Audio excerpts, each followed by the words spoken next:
Hi guys, today we're baking chocolate chip cookies.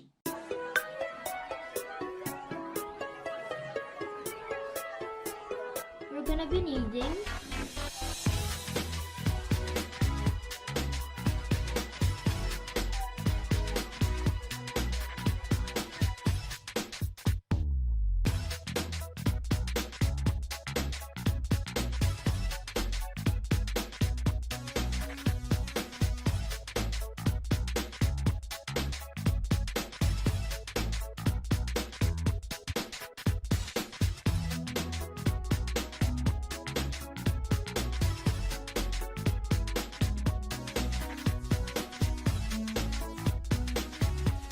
do not overmix.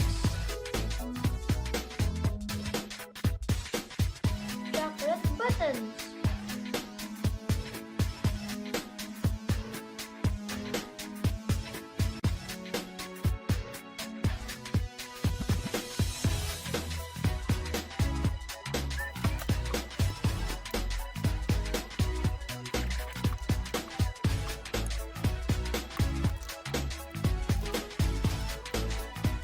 Bake for 12 to 15 minutes.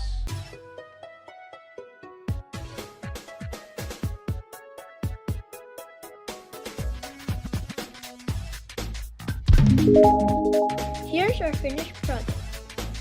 See you next week for more cooking videos. I hope again. Bye!